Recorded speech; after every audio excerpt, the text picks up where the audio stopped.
que caminas junto a mí, en las victorias, en las derrotas, en lo más alto, en lo más bajo, cuando reímos, cuando lloramos, en el silencio, Dios en todo tiempo.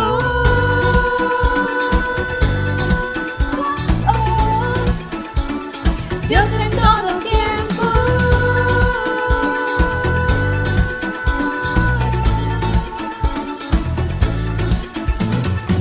Te necesito más que nada, Señor. Entre tus brazos he encontrado mi hogar. Si en mi camino llego a tropezar, yo sé que eres fiel y todo cumplirás.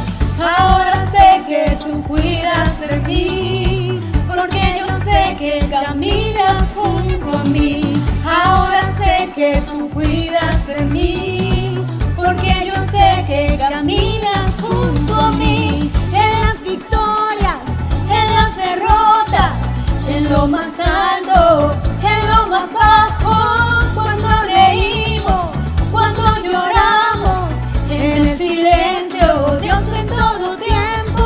En las victorias, en las derrotas, en lo más alto, en lo más bajo, cuando reímos, cuando lloramos, en el silencio, Dios en todo tiempo.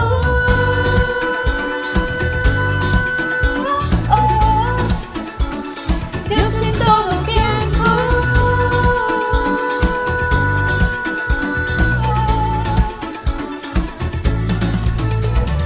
En la cruz salvaste a este pecador, hoy y para siempre te seguiré.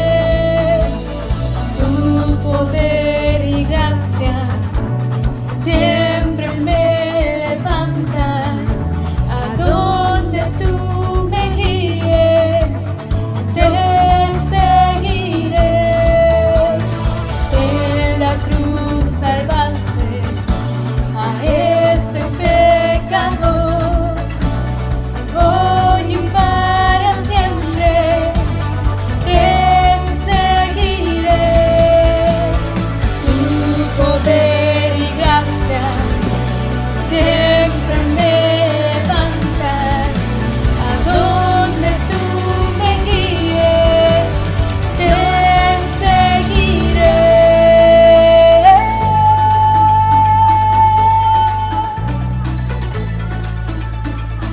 Yo te seguiré.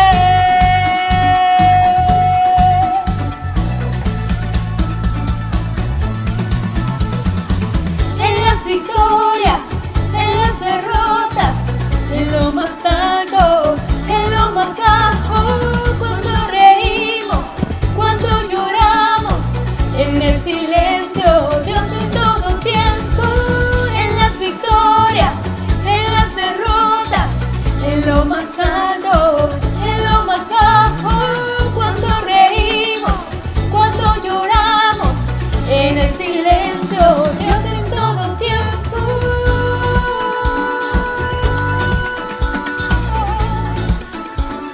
Dios en todo tiempo.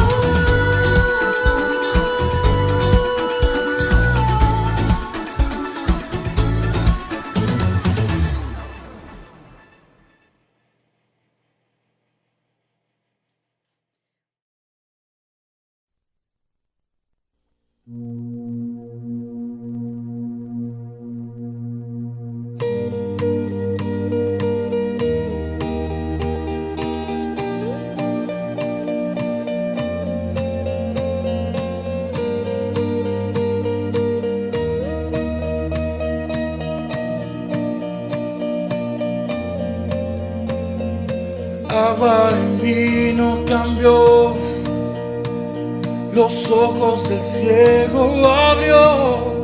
No hay nadie como tú, no hay como tú.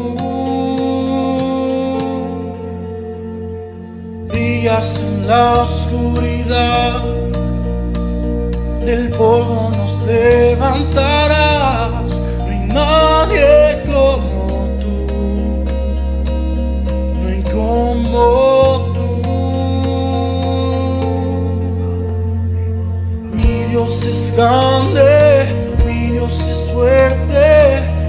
es más alto que cualquier otro.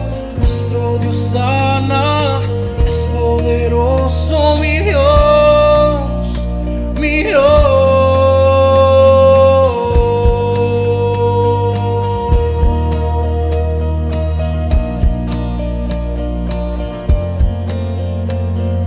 Brillas en la oscuridad, del polvo nos levantarás. No hay nadie como tú, no hay como tú. Mi Dios es grande, mi Dios es fuerte, Dios es más alto que cualquier otro. Nuestro Dios sana, es poderoso, mi Dios, mi Dios. Mi Dios es grande, mi Dios es fuerte, Dios es más alto que cualquier otro. Nuestro Dios sana, es poderoso, mi Dios, mi Dios.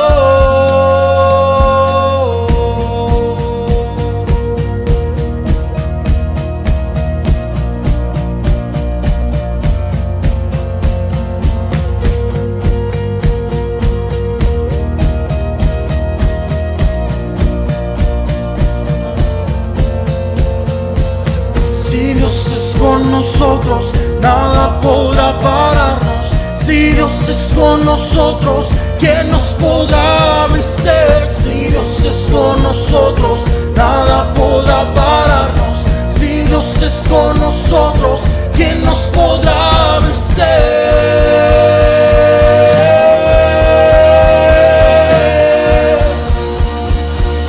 ¿Quién nos podrá vencer?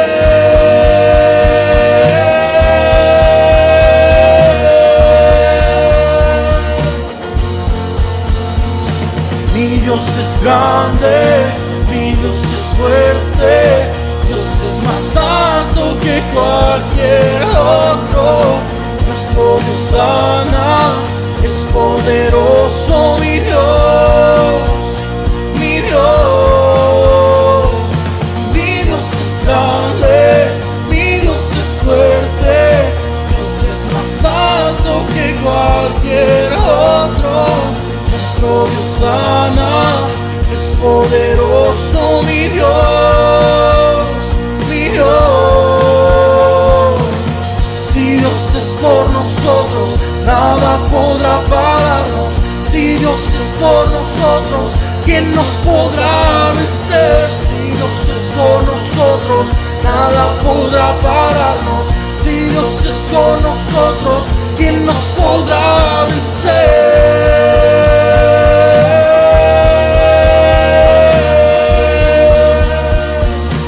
¿Quién nos podrá vencer?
Iglesia, buenos días. De nuevo, gracias a Dios por esta oportunidad, por este nuevo día, por este nuevo domingo, donde nos reencontramos semanalmente para tener este tiempo de alabanza, de adoración y también el tiempo de la meditación de la palabra de Dios. Y doy gracias, muchas gracias a Dios por el regalo que nos da de este de este nuevo día, de este nuevo domingo. Hay en mi corazón el anhelo pues de agradar a Dios primeramente y que esta palabra sea la palabra correcta para ti en tiempos como estos. Así es que te invito a que hagamos una breve oración, ponernos en las manos de Dios y que Él tome el control de este tiempo. Amén. Padre, te damos gracias esta mañana y te bendecimos por un nuevo día, por una nueva oportunidad. Me pongo en tus manos y te pido que esta palabra que creo has puesto en mi corazón para tu iglesia fluya y sea recibida con corazones sedientos y necesitados de tu palabra y que sea bendición en el corazón de todos aquellos que lo escuchen y que lo reciban. En el nombre de Jesús. Amén. Amén. Pues bien, esta mañana traigo un mensaje igual creo que importante, al mismo tiempo un mensaje sencillo, pero creo que también muy, muy significativo. Y he titulado este mensaje, como por ahí lo vieron en la publicidad, sin gasolina, es una interrogante, sin gasolina, y obviamente que en el transcurso de este mensaje entenderemos el porqué de este título.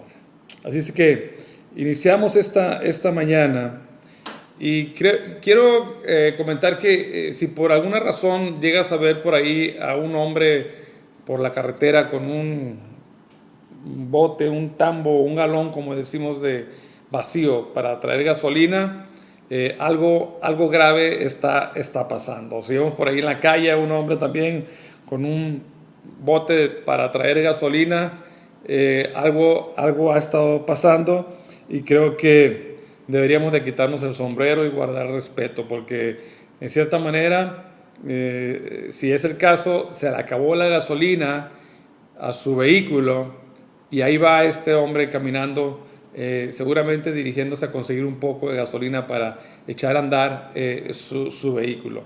Pero esto para el hombre tiene mucho significado, no tanto para la mujer.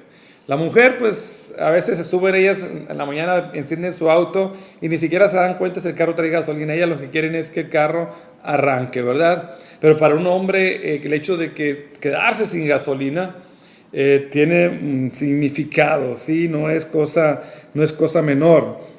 Y realmente los hombres vemos esto como un gran fracaso. Muchas de las veces lo vemos como un gran fracaso.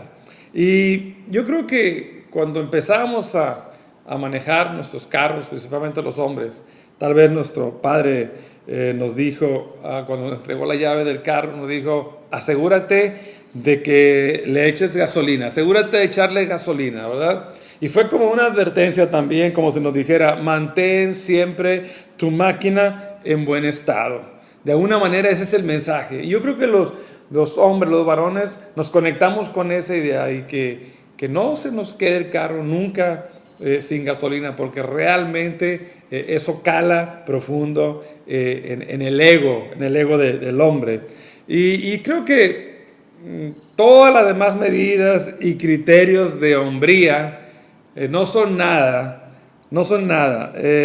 Inclusive si eres capaz de trasplantar un corazón a otro, si eres capaz de ganar el pentatlón olímpico y ganarte la medalla de oro, eso no tiene significado con el hecho de quedarte sin gasolina en tu carro. Para el hombre es asunto de orgullo. Ahora, si no puedes mantener tu tanque con gasolina siempre, eres el más digno de lástima de todos los hombres sobre la tierra. Esos momentos cuando se te acaba la gasolina de tu auto y tienes que buscar cómo ir a traer algo de gasolina, se queda grabado ahí en la memoria masculina para siempre. Algo que nunca se olvida, aunque parezca un poco exagerado. Y cuando por alguna razón nuestro auto se queda sin gasolina, tratamos de arreglar el problema de muchas maneras. Y casi todos hacemos lo mismo, ¿no? Cosas como, por ejemplo, tratamos de resolver ese problema. Sabemos, o al menos percibimos así como que sentimos que el tanque quedó vacío. ¿verdad? Y entonces hacemos intentos ahí para que nuestro carro arranque. Y muchas veces nos quedamos viendo así a la aguja que marca el tanque de gasolina en el tablero, esperando que la aguja se mueva, ¿verdad? Así como muy dentro de nosotros, muévete, muévete. Pero realmente no funciona. Si seguimos sin combustible, por más que deseemos que la aguja se mueva.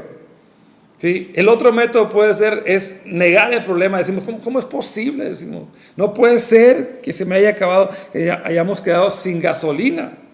Y entonces, así como queriendo esperar un milagro, como que metemos el cambio así y pisamos el acelerador, como si el tanque estuviera lleno y tratamos de arrancar el carro, pero el carro no se mueve ni un milímetro.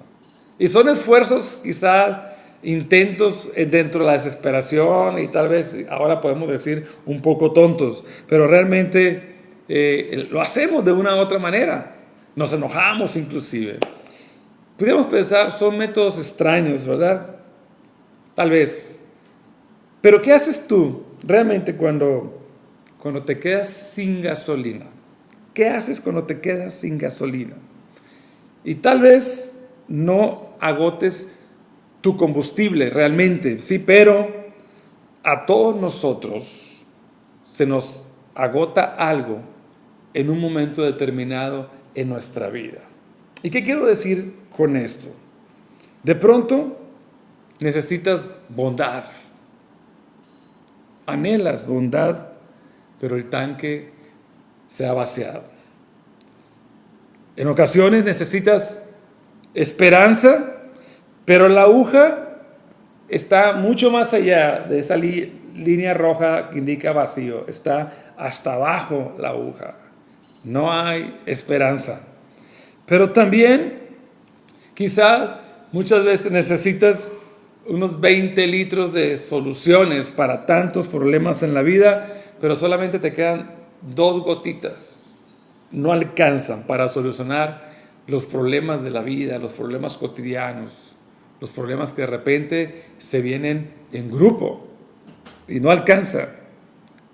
Y cuando te quedas agotado, antes de que el día termine, ¿sí? A veces que llegamos a casa agotados, agobiados, y queremos llegar y encontrar soluciones, o al menos descansar, olvidarnos un poquito de los problemas. ¿Qué es lo que haces normalmente? Metafóricamente te quedas viendo, ¿verdad?, al indicador de tu tablero, así como que, ¿qué pasa? Que se mueva. ¿Sí? Tal vez le echas la culpa al pasado, por ciertas cosas, por ciertas decisiones, en fin. O lo otro es, pues, negar el problema o los problemas. Son actitudes que asumimos y muchas veces no nos damos cuenta, ¿verdad? Es que nuestro combustible se ha agotado y empezamos a buscar la manera de evadir la situación. Ahora, la lástima no va a hacer que arranque el auto, tu auto. No va a arrancar. Las quejas, el quejarnos, tampoco sirven de combustible. Eso también no es cierto. Y la negación al problema tampoco hace que la aguja se levante, que se mueva. Estas son situaciones que no van a suceder. Pero entonces, ¿qué está pasando? En el caso de un tanque vacío, creo que hemos aprendido la lección. No hay otra. Hay que llevar el carro a una estación de gasolina cuanto antes. Porque es en la estación de gasolina donde cargaremos el combustible, ¿verdad? No hay otro método mágico, no es enojarnos, no es creer que la aguja se va a mover por telepatía, no, nada de eso. Sin embargo, por ejemplo, en el caso de un matrimonio vacío, en el caso de una vida o un corazón vacío, ¿qué pasa? Tendemos a cometer el mismo error, creo, que cometieron los discípulos de Jesús en una escena bíblica que quiero tomar como base esta mañana en esta reflexión. A ellos, a los discípulos, no se les había agotado la gasolina, pero sí se les había agotado la comida. 5,000 hombres y sus familias rodeaban a Jesús en esa ocasión. Les estaba dando hambre y los discípulos empiezan a desesperarse. ¿Te acuerdas de esa escena? Te voy a leer unos versículos en Marcos 6, 35 al 36 para recordar, iglesia, un poquito esta escena de la que quiero hablar esta mañana, cuando los discípulos se les había acabado la comida. Cuando ya era muy avanzada la hora, sus discípulos se acercaron a él diciendo: el lugar es desierto y la hora muy, muy avanzada. Despide a la gente para que vayan a los campos y pueblos cercanos y se compren algo de comer. Eso decían los discípulos en el Evangelio según San Marcos. Esta frase, sus discípulos se acercaron a él, es importante en el análisis de esta mañana. Estas 6 palabras, sus discípulos se acercaron a él, implica que ellos, los discípulos, habían formado una especie de comité donde se pusieron de acuerdo y dieron por cerrada la discusión entre ellos, o sea, al margen de Jesús. Ellos como que se reunieron, deliberaron la situación que estaba sucediendo ahí y tomaron un acuerdo y dijeron: ok, no se diga más. Pero no tomaron en cuenta a Jesús en ese momento.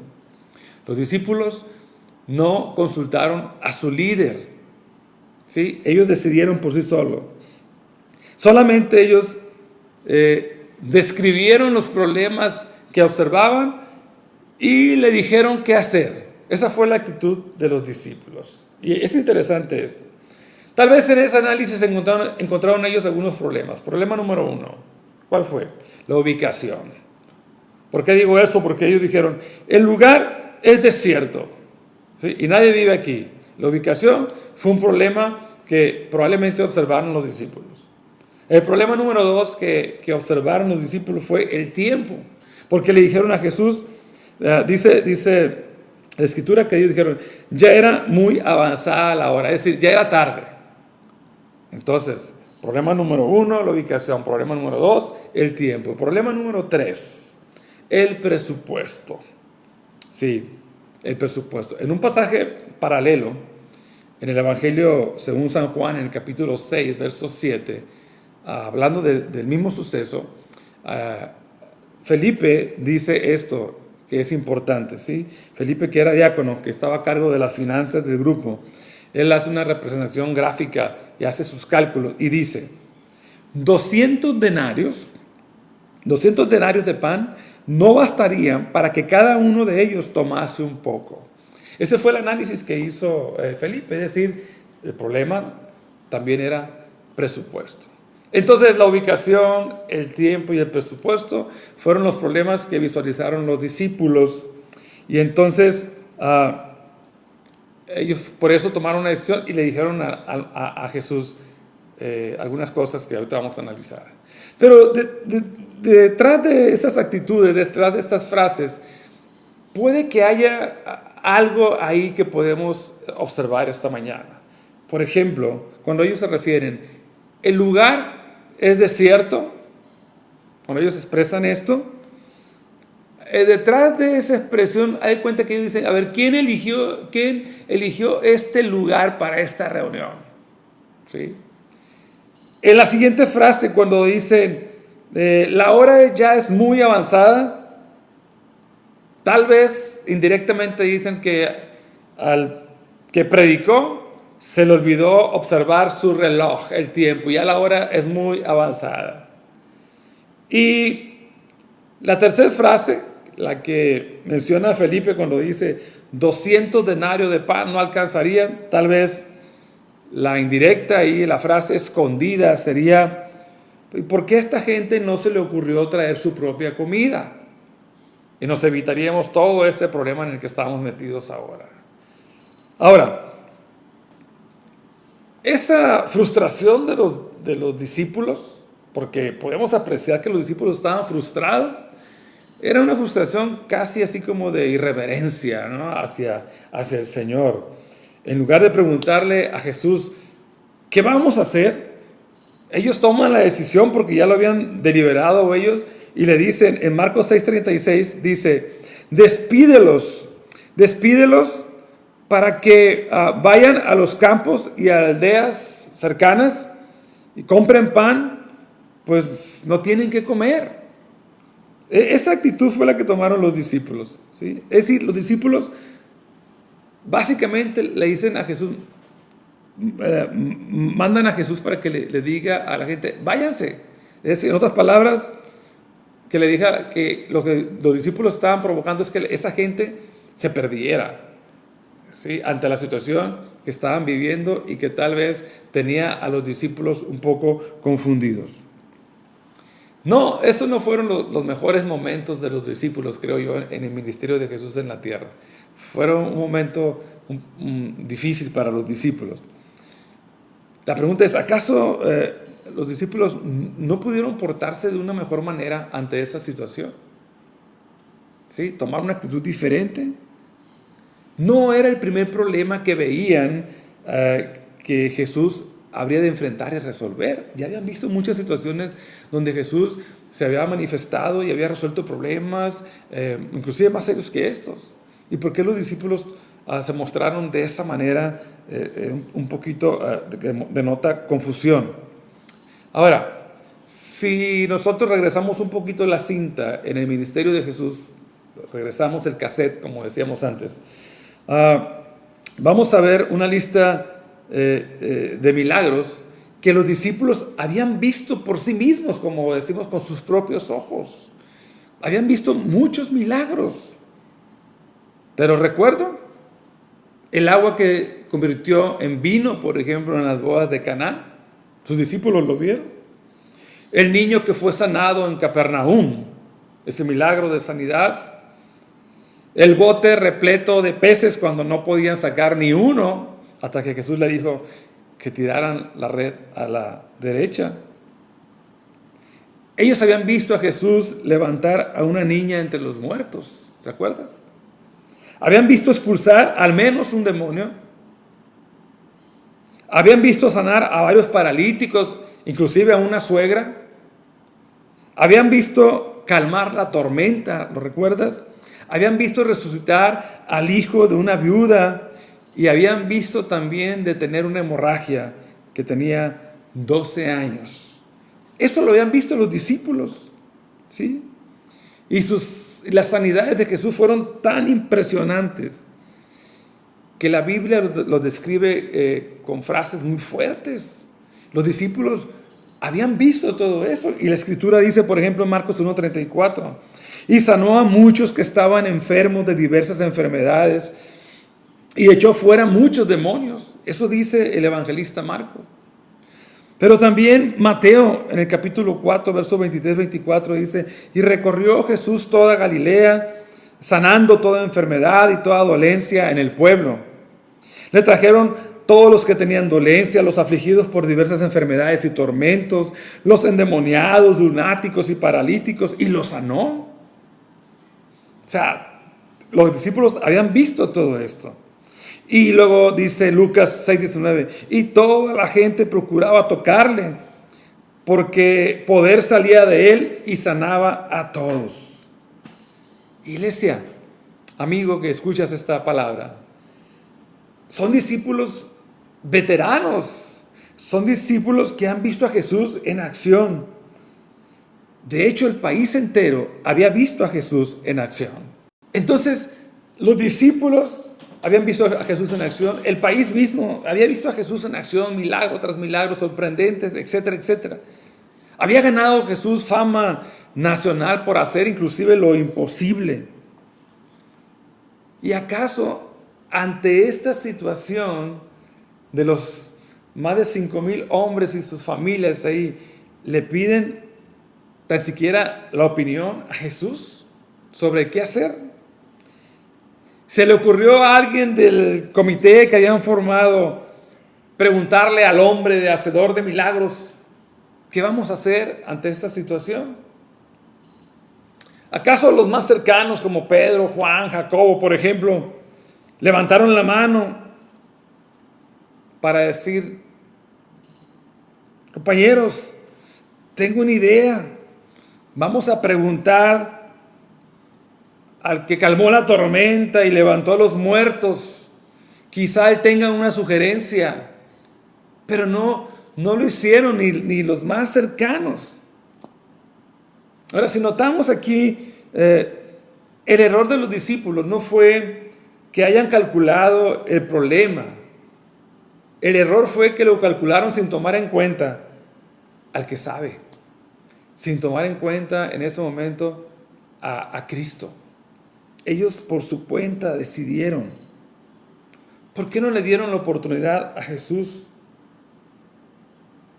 Tampoco se dieron la oportunidad a ellos mismos.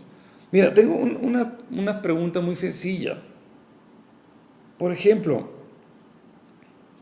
si tu papá fuera Bill Gates, por ejemplo, y tu computadora se descompusiera, se dañara, ¿a dónde acudirías para buscar una solución? Obviamente, ¿verdad? A Bill Gates, tu papá. Pero te lo pongo también de otra manera. Otro ejemplo también. Si tu papá fuera Lionel Messi, el astro argentino del fútbol mundial, y tú quisieras aprender a jugar fútbol, ¿a quién le pedirías ayuda? Son, creo que, respuestas muy obvias. Entonces la cuestión esta mañana importante es, si tu papá es Dios y tienes un problema entre manos, ¿qué haces? ¿A quién debes de pedirle ayuda? Y mira, las Escrituras nos dicen qué debemos hacer. Mira, en Efesios 3:20, si tu problema es muy grande, y te pregunto, ¿tu problema ahora es muy grande? La palabra de Dios dice, y aquel que es poderoso para hacer todas las cosas mucho más abundantemente de lo que pedimos o pensamos, según el poder que actúa en nosotros. Eso dice Efesios, aquel que es poderoso. ¿Tu problema es muy grande? Aquel que es poderoso para hacer todas las cosas mucho más abundantemente de lo que pedimos o pensamos. Esa es la respuesta que la palabra de Dios te dice esta mañana, si tu problema es muy grande. ¿Tu necesidad es demasiado apremiante? ¿Qué dice la palabra de Dios? 2 Corintios 9:8. Y Dios puede hacer que toda gracia abunde para ustedes, de manera que siempre, en toda circunstancia, tengan todo lo necesario y toda buena obra abunde en ustedes. Si esa es tu necesidad, si tu necesidad es muy apremiante. Pero si el problema es una tentación muy fuerte, ¿qué te dice la palabra? Hebreos 2:18 dice, por haber sufrido él mismo la tentación, puede socorrer a los que son tentados. Hay respuesta también para ello. Pero ¿son tus pecados demasiado numerosos? ¿Son muchos pecados? Hebreos 7:25 dice, por eso también puede salvar por completo a los que por medio de él se acercan a Dios, ya que vive siempre para interceder por ello. Eso es si son muchos los pecados. Pero si, por ejemplo, ante las circunstancias que vivimos ahora, tu futuro es muy abrumador, genera temor, angustia, te abruma. Dice Judas en el versículo 24, al único Dios, nuestro Salvador, que puede guardarlos para que no caigan y establecerlos sin tacha y con gran alegría ante su gloriosa presencia. Eso es lo que Dios ofrece, la presencia en medio de un futuro que no sabemos tal vez, o que es un futuro incierto y te abruma. Pero tú dices, pero si el enemigo es muy fuerte, ¿qué dice la palabra de Dios? Bueno, en Filipenses 3:21 dice, el Señor, Él transformará nuestro cuerpo miserable para que sea como su cuerpo glorioso, mediante el poder con que somete a sí mismo todas las cosas. ¿Sí? El poder que somete a sí mismo todas las cosas es el que está con nosotros cuando sentimos que nuestro enemigo es demasiado fuerte. Yo te invitaría para que en tu dieta diaria espiritual incluyas estos versículos cada mañana. Dios es poderoso para hacer, para abundar, para socorrer, para salvar, para sujetar, etc. Dios es poderoso para eso. Y Dios es poderoso para hacer lo que tú no puedas hacer. Y ella tiene un plan. Ella tiene un plan. La Biblia dice, con respecto a la ocasión que estoy tocando con el tema de la alimentación de los 5,000, que los discípulos se habían hecho bola y no sabían qué iban a hacer y tomaron decisiones precipitadas al margen de Jesús. La Biblia dice en Juan 6:6, con referencia al mismo pasaje, dice que Jesús ya sabía lo que había de hacer con la multitud hambrienta. Ella lo sabía. A Dios nada lo toma por sorpresa. Ella sabe lo que va a hacer contigo. Ella sabe lo que va a hacer con tu necesidad, con tu temor, con tu futuro. Ella lo sabe. A Él no lo ha tomado por sorpresa. Entonces, por lógica, acude a Él. Búscale a Él. ¿Cuál fue tu primer pensamiento, si alguna vez te sucedió, cuando te quedaste con el tanque vacío, sin gasolina? Creo que aprendimos una lección. Bueno, ¿cómo puedo llevar este carro a una estación de gasolina? ¿Verdad? Si nos llega a suceder, esa es la pregunta. ¿Cómo puedo hacerle para llevar este carro a una estación de gasolina y llenar el tanque? Bueno, tu primer pensamiento cuando tengas un problema debería de ser, y escucha bien, ¿cómo puedo llevar este problema a Jesús? ¿Cómo puedo llevar mi problema a Jesús? Y fíjate que fue lo mismo que hizo Jesús por un jovencito en esa escena de la alimentación de los 5,000 o de los 5,000 y más que estaban hambrientos. Fíjate cómo termina esta historia. En Juan 6:8-14, te lo leo. Otro de sus discípulos, Andrés, que era hermano de Simón Pedro, le dijo: aquí hay un muchacho que tiene 5 panes de cebada y 2 pescados. ¿Pero qué es esto para tanta gente? Hagan que se sienten todos, ordenó Jesús. Fíjate, el asunto es que hay 5,000 hombres y sus familias y no tienen que comer. Están en el desierto, ya es tarde y se ocuparía mucha comida para alimentar a un cálculo conservador, 10,000 gentes, más o menos, si no es que más. 10,000 gentes. ¿Cómo hay que hacerle? Y es lo que los discípulos no entendían, porque ellos decidieron por sí mismos, a ver, vénganse para acá, ¿qué vamos a hacer? No, pues es difícil, no, pues estamos en un lugar muy solitario, no, pues es demasiada gente, no alcanza, es mucho lo que se ocupa de comida. Y no tomaron en cuenta a Jesús ante el problema que estaban experimentando ellos, cuando se les acabó la comida. Ahora, el final de esta historia es, cuando aquí dijo Andrés, uno de los discípulos del Señor: aquí hay un muchacho que tiene 5 panes de cebada y 2 peces, pero ¿qué es esto para tanta gente? Es decir, es muy poquito. Hagan que se sienten todos, ordenó Jesús. Jesús tomó las riendas, el mando. Hagan que se sientan todos. En ese lugar había mucha hierba, así que se sentaron, y los varones adultos eran como 5,000. Jesús tomó entonces los panes, los 5 panes, dio gracias y los distribuyó a los que estaban sentados. Todo lo que quisieron comer, comieron. Lo mismo hizo con los pescados. 5 panes y 2 pescados. Y una vez que todos quedaron satisfechos, que comieron hasta saciarse, dijo Jesús a sus discípulos: recojan los pedazos que sobraron, para que no se desperdicie nada.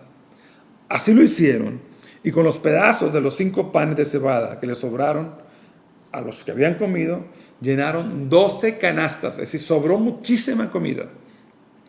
Al ver la señal que Jesús había realizado, la gente comenzó a decir: en verdad, este es el profeta, el que ha de venir al mundo. ¿Sabes qué me llama la atención, iglesia? En este pasaje, el muchachito ese que llevaba los 5 panes y los 2 peces, los 2 pescados, quedó como un héroe. Y todo lo que él hace es entregarle ese almuerzo a Jesús. Es todo lo que hizo. Él se lo entregó a Jesús. Él dejó el problema en manos del único con autoridad para hacer algo al respecto. Él dejó el problema en manos del que podía solucionarlo y entregó todo lo que tenía. Él le entregó la comida, el alimento que traía. Y podría sorprender, ¿sí?, saber que este muchacho, tal vez, aunque la Escritura ya nunca dijo nada más de él, en toda la Escritura no encontramos nada más de él, yo he pensado que pudo haber sido muy expresivo, inquieto, que cuando se dio cuenta que ahí no había nada para alimentar a tanta gente, él dijo, bueno, pues yo aquí traigo esto, y él dijo, a ver, aquí traigo esto, y lo encontró a Andrés, y Andrés fue y le dijo a Jesús, ¿sabes qué? Aquí hay un muchacho que tiene 5 panes y 2 pescados, y bueno, yo creo que era un muchacho así, movido así. Entonces, bueno, él entregó lo que tenía al que sabía, a Jesús, y quedó como un héroe. Quiero decirte esta mañana, no importa cómo lo digas o cómo lo hagas, el punto es el mismo. Dios es poderoso para hacer lo que tú no puedes hacer.